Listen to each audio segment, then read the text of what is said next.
Nessa aula, a gente vai aprender como resolver exercícios sobre indução eletromagnética, ou lei de Faraday. Então, vamos considerar o seguinte problema. Vamos considerar um circuito que tem dois capacitores e nada mais, certo? Esse circuito vai ser ligado, tá? Capacitor 1, capacitor 2. Não tem resistência nenhuma. Esse circuito é fechado, né? E o que acontece? Ele é colocado no campo magnético, por exemplo, variável no tempo. Por exemplo, que atravessa o plano do circuito de cima para baixo. E o campo depende do tempo. Problema. Achar a carga nos capacitores C1, C2. Então, quando eu tenho campo magnético sobre uma área fixa, mas campo magnético muda com o tempo, o fluxo desse campo também muda com o tempo. Então, o fluxo vai ser o campo magnético integral sobre toda a área encerrada por circuito. Nossa área é esse aqui, certo? Essa é a nossa área do circuito. Tá. Esse mudança do fluxo vai criar a força eletromotriz. Força eletromotriz, que normalmente notada acima, é menos derivada do fluxo sobre tempo. Então, essa força ela tem sentido, e esse sentido é determinado pela lei da Lenz. Lei da Lenz fala o seguinte: a força eletromotriz cria corrente que impede mudança do fluxo. Quer dizer, cria o campo magnético que compensa a mudança do fluxo. Então, nosso campo, por exemplo, se ele aumenta com o tempo, o campo magnético aumenta, ele é, vamos dizer, uniforme, sobre todo o circuito, ele aumenta no sentido de cima para baixo. Certo?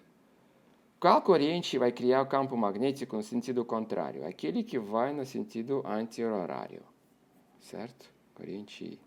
Então, a força eletromotriz também deve agir no sentido anti-horário, e ela vai ser positiva.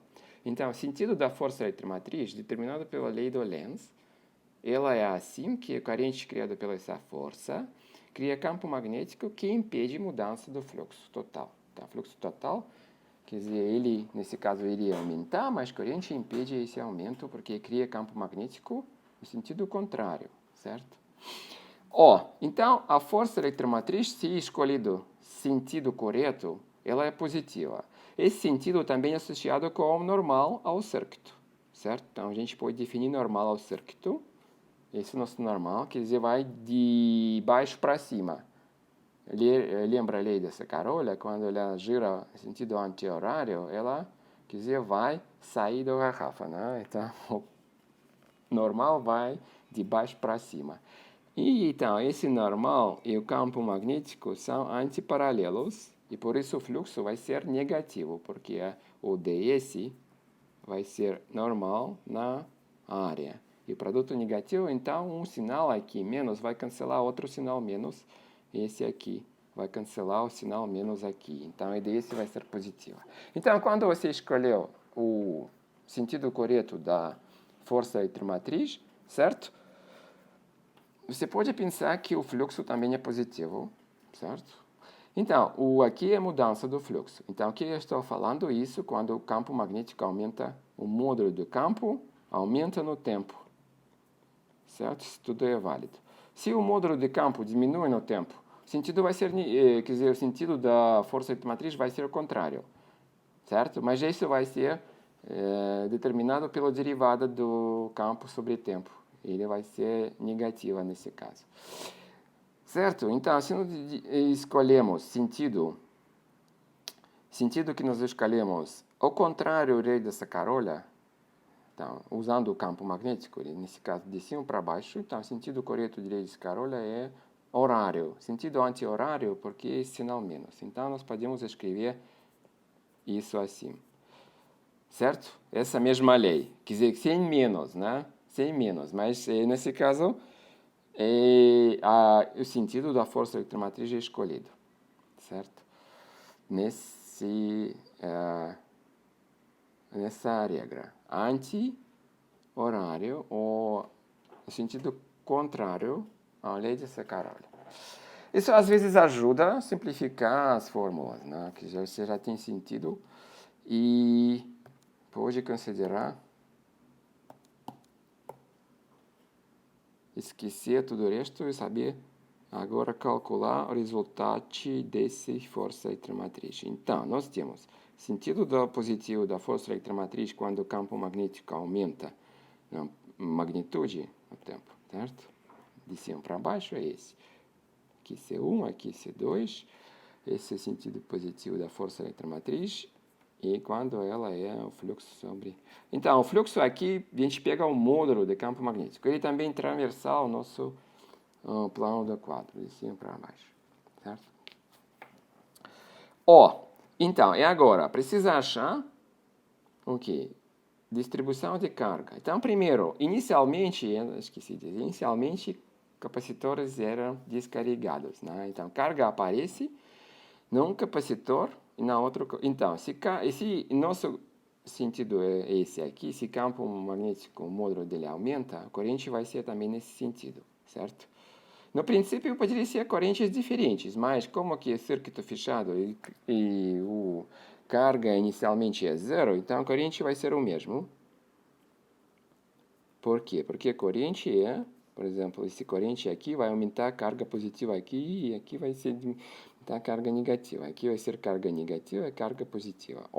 Escolhemos também a carga, certo? Q1, sinais da carga. Q2, certo? Então, mudança do carga sobre tempo é nossa corrente. Então, a corrente I1, que vai aumentar a carga aqui é Q1, certo? Sobre tempo. Mas, como corrente I2, então, era aumento da carga Q2 sobre tempo. E a cargas inicialmente... cargas inicialmente, o que eu queria escrever isso? Se carga Q1, esse aqui carga menos Q2, né? A soma deve ser zero. Então, ao contrário, que é escrito no outro lado, né? A soma das cargas é zero, certo?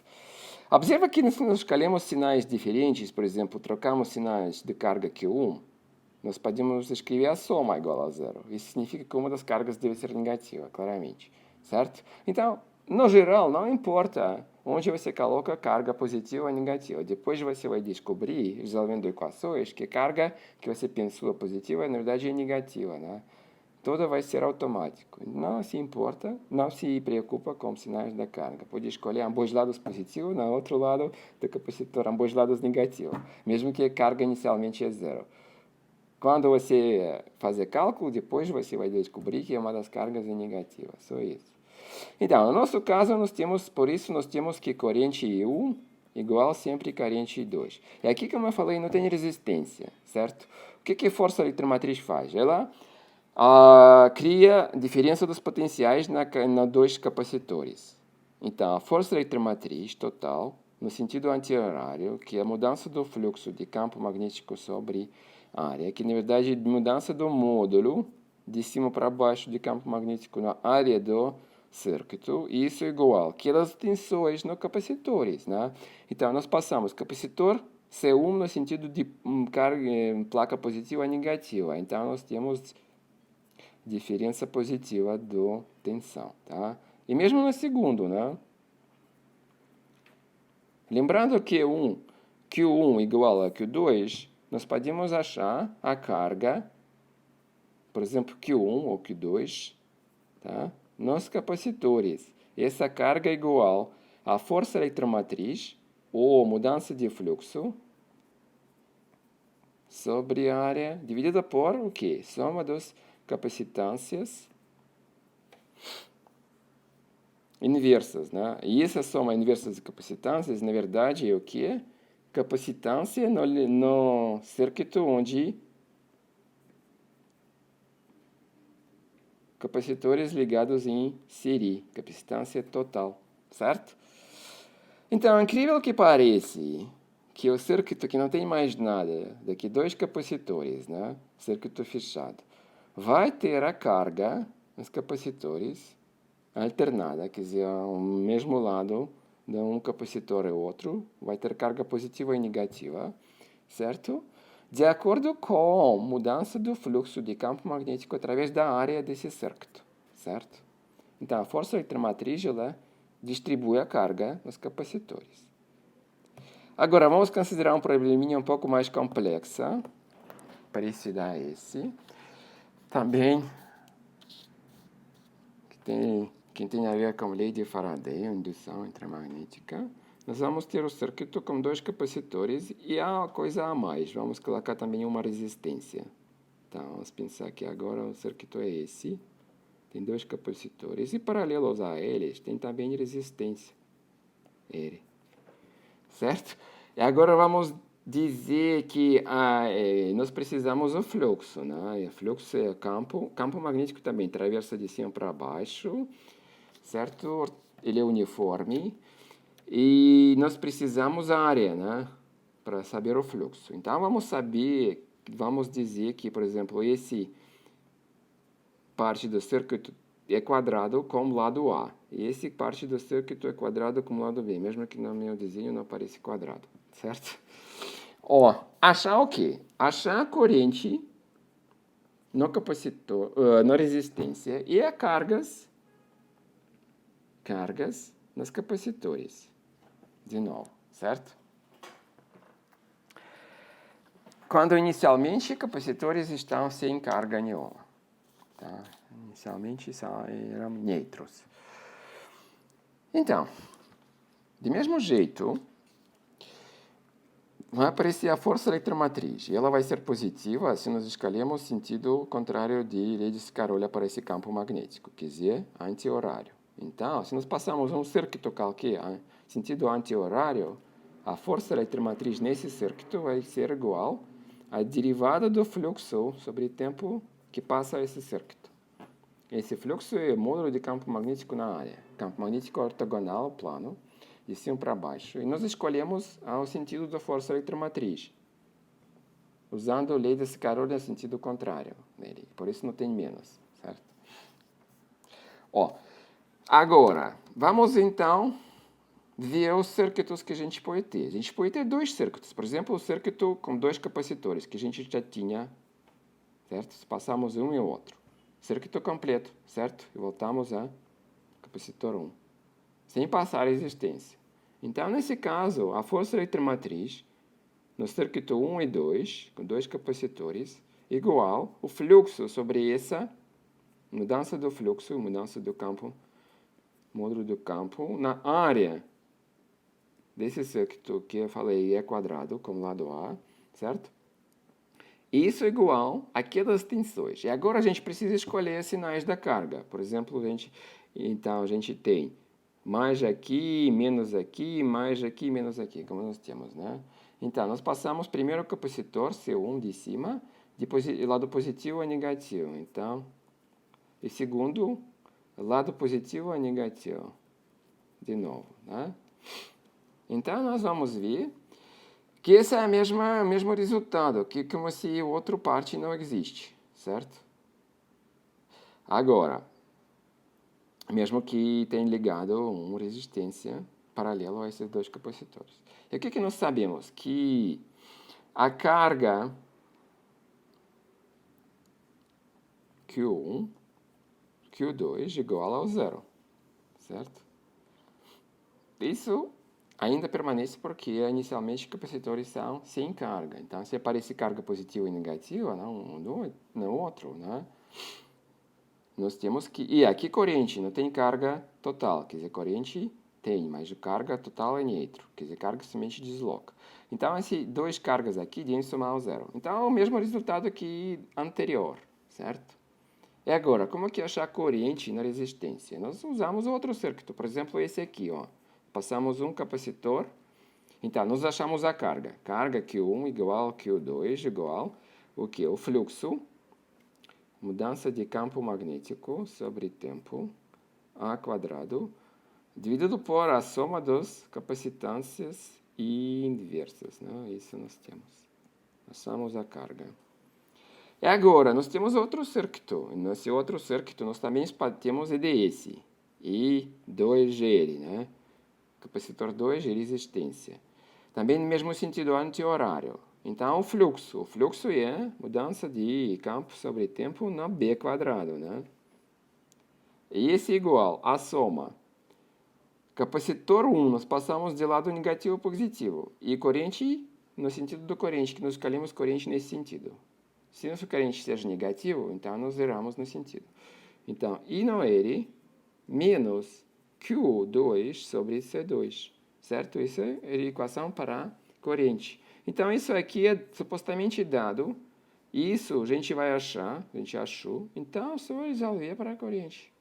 Então, desse jeito que a gente pode resolver qualquer circuito complexo, né? Em campo magnético uniforme, por exemplo, que muda no tempo. Então, aparece a mudança de fluxo campo magnético. Essa mudança de fluxo cria força eletromotriz que no circuito fechado, certo? Dado pela essa fórmula aqui, onde não tem sinal menos, observa, tem sinal mais, porque a gente escolhe o sentido usando a lei de Scarola contrário. Quer dizer, pela lei de Scarola, se nosso campo eletromagnético é de cima para baixo, para a lei de Scarola, o giro de Scarola no sentido horário. Nós queremos sentido anti-horário, por isso não tem esse sinal menos. Você pode sempre seguir a lei de Scarola, então sempre colocar menos aqui, né? Nesse caso, você vai passar no sentido contrário, né? Tudo vai mudar sinal. Então, sinal menos vai aparecer as nossas equações também, porque nós vamos passar no sentido contrário, certo? Então, tem dois jeitos de resolver a força eletromotriz, escrever a força eletromotriz. Escolhendo o sentido usando a lei de Scarola como sinal menos, perante a derivada do fluxo de campo magnético, ou sentido contrário à lei de Scarola, né? Pensando que campo magnético sempre aumenta magnitude, né? Porque se ele não aumenta a magnitude, aí essa derivada vai ser negativa, né? E o derivado do fluxo vai ser também negativo, sinal menos vai aparecer, certo? Se o campo magnético aumenta com o tempo, certo? Nós usamos o sentido da força eletromotriz contrário à lei de Scarola, de acordo com a lei do Lenz, que fala esse sentido deve ser, certo? Porque ele deve impedir força eletromotriz deve criar corrente que deve impedir mudança de fluxo de campo magnético, certo? É isso. Então, você pode resolver problemas com circuitos assim em campo magnético variável usando esse simples princípio, né? Criando circuitos, passando parte do circuito, né, complexo como parte fechada e escrevendo a força eletromotriz total nesse circuito, de acordo com a lei da indução da Faraday. E é isso para hoje.